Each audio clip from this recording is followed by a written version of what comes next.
Welcome back. This is Kilimo Daries on TV 47, and of course we are hanging out here at the Vertical Lake here in Rongai. Now Sheila, take home for me tonight ni kwamba kumbe omena sio fingerlings.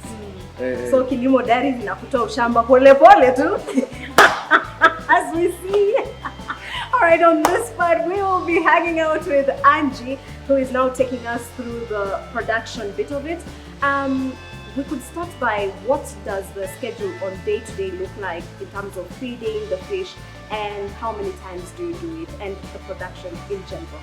So I'm happy to take you through the whole fish process on our day-to-day activities. And when you were entering, I showed you how we disinfect our foot and our hands just to ensure the safety and health of the fish. So in the morning, we first clean up the space. And then from there, we go direct to like a breakfast. You see, like the way people have their breakfast, even fish have their breakfast at around 10 a.m. So we feed the fish depending on the sizes. That's what determines the amount that we're going to feed them per tank, because each tank is different. It has different fish size. So that's what determines the amount of fish we're supposed to give them. Now from there, we do also test the water. We test water, that is in terms of temperature and pH. And also we test the fish poops to ensure that, to check on their health side, whether, it's balanced and if they are still okay. Like, we are very keen when it comes to health and the safety of the fish. Yeah, because you remember, just like Jack said, we're observing on cleanliness, sustainability, and more so on traceability. So that's what we do check on the most. So they do have breakfast and dinner, no lunch. No lunch. And you're sure they'll be full by the end of the day? Yes, we make sure they are well fed, and we make sure that the amount of food we feed them in the morning sustains them till the evening. Yes. And perhaps, what type of food do you feed the fish? Jaffe here might be thinking, utakuja urushe mkate, ugali. What feeds actually do you use on this farm and the lake? Yeah. So for us, we have a sister company by the name Biofeeds. So that's where we get our feeds from, and they are made from soybeans, omena, and water hyacinths. So that's what we've been feeding the fish. That is not cannibalism.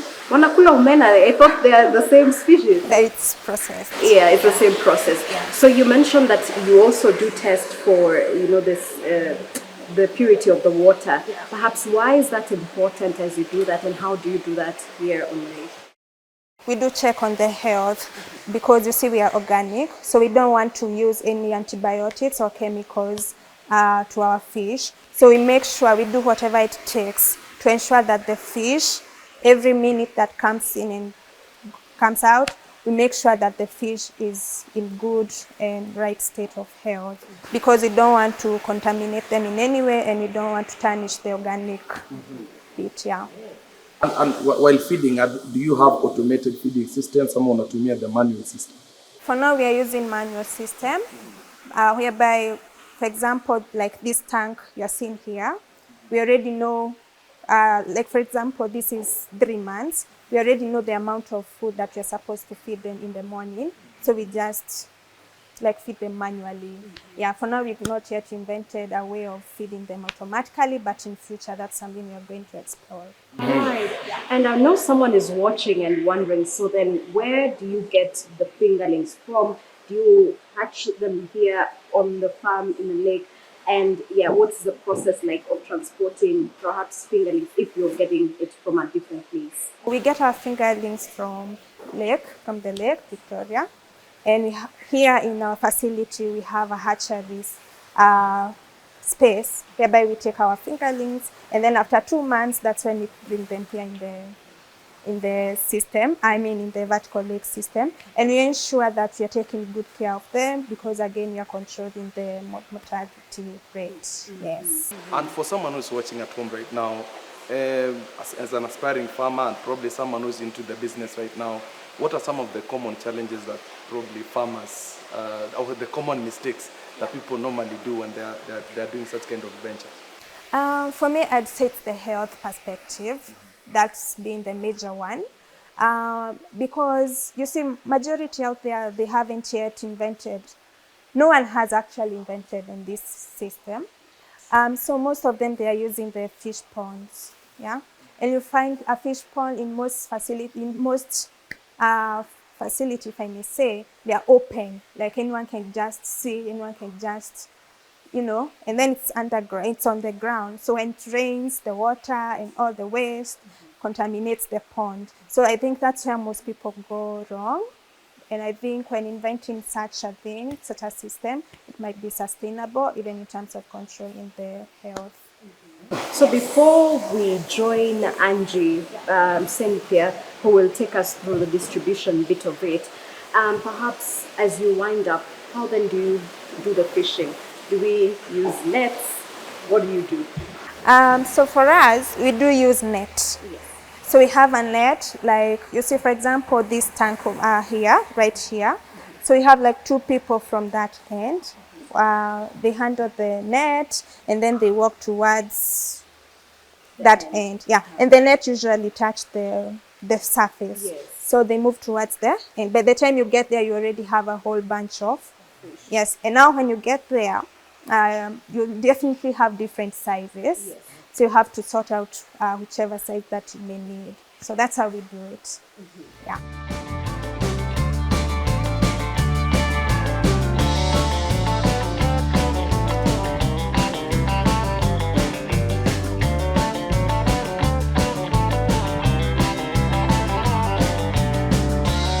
We are joined now by Cynthia, who is taking us through the management bit of this and the distribution. Imagine, Angie talked about kutoka pale nyuma na fish net all the way paka hapa mwisho, and then sorting them out.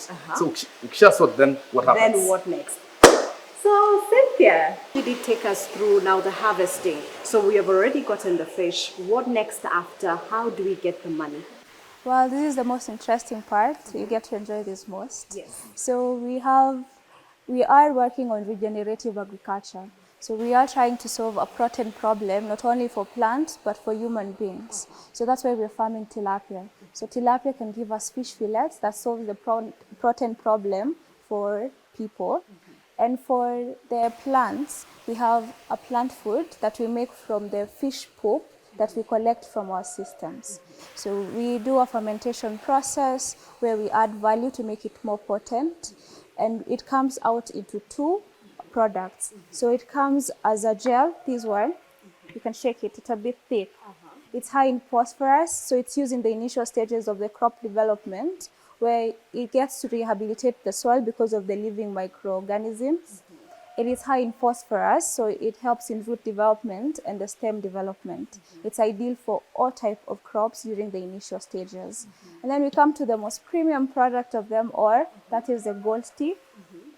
So this one is high in nitrogen and amino acids, and again, they are living microorganisms. It's 100% organic, and they're living organisms. So this one helps break down, help the microorganisms to be able to break down the minerals here, so that they are readily available for the plants. So we use it as a foliar for our crops. So we have a nursery here that we've been working on, a garden actually that we've been working on to see how our product works, to also do documentation of our products. We've also been doing demos with farmers in Homa Bay, Meru County, and Embu to validate different crops. We've done tea, muguka, miraa, and we have done maize, beans, and soybeans, and also avocado. So what we're trying to see, to tell the world, is that organic farming does not necessarily have to be expensive. It's attainable, and we need to rehabilitate our soil so that future generations, my children, when they start farming, they will not be farming soil that has been depleted and that has been scorched by the chemicals that we use. All right, fantastic. And you're mentioning everything organic. I do not know what has the market really embraced organic items, organic plant food, and what does the market say about organic? Well, when you position yourself as a premium product that's organic and people can be able to trace your work, they appreciate it. So there is demand of organic, traceable food. in the market currently. Like any other business, we want to niche down and show our unique value propositions to to the consumers. Hence, we are priding ourselves with the biosecurity, zero chemicals, and our efficiency in our operations. So to be able to cut costs in our operations, we are 100% green, and we only lose 2% of water. So we are embracing technology to make our farming not only more efficient, but also sustainable and traceable. Okay. Right. And this kind of product from the Vertical Lake, do you have a processing plant, or you partner with other manufacturers? We want to be in control of everything and make sure that everything meets our standards, so we process it here. So unlike other organic fertilizers whereby they tell you they did processing with avocados that you did not know how they were farmed, here we check our feeds that we get from our sister company, so we control everything that is fed to the fish. The farming system itself does not introduce outside parties, so it's purely organic. So we can trace everything. We can trace the fertilizer from the feeds we fed the tilapia to the tilapia that is producing the fish poop to the processing. Yes. Fantastic. It's a lot of science, It is it's a lot of science, the processing and everything. And I know someone is watching Wendy and is wondering, how can I learn more about Vertical Lake? Can they come here to learn from you? Where can they reach you at? We are open for farm visits. Everyone is welcome to come learn more about aquaculture and regenerative agriculture. We are in social media platforms like TikTok, Instagram, Facebook, and LinkedIn. We're happy to have those conversations, and we're happy to share our expertise and knowledge to build a stronger and sustainable future for our farmers. I think last question before we wrap up, Jaffe. You are young, and we saw Angie was young. I do not know what motivated you to be part of aquaculture. And for that aspiring young farmer watching you, what would be your advice to them, and how has this journey been so far for you? So my parents are farmers. They do crop farming. So when I was being raised in Meru, I thought farming is a part of life. Like it's like eating and drinking, because we did it every time. We didn't see it as a business. So when I went to school to learn business, I realized that farming can also be a business. So when I met Jacques, a fisherman, I was very excited to see about his innovations and how it was contributing to agriculture. So what I can tell young people is that you do not have to be the farmer farming, but you can add value to the farmer and still contribute to the ecosystems. All right, I think that is very powerful, Jaffe, that you do not have to be the farmer, but you could add value to that farmer. It's all about value addition. Asante sana to team from Vertical Lake, and of course, asante sana to Cynthia, to Jack and Angie. Thank you to the Kenya National Farmers Federation, na asante sana to you for tuning in, na asante sana to the crew kwa kuhakikisha kwamba Kilimo Daries iko juu tu sana. And of course, remember, you could catch the conversations on Kilimo Diaries on all our digital platforms at TV47KE and at TV47 Digital. Do not forget to leave a comment of who you are, where you are, and what type of farming you are involved in. Of course, I am Sheila Chelangat. And I'm MC Jaffe. And this is Kilimo Diaries, a show for the farmer, By the farmer, with the farmers.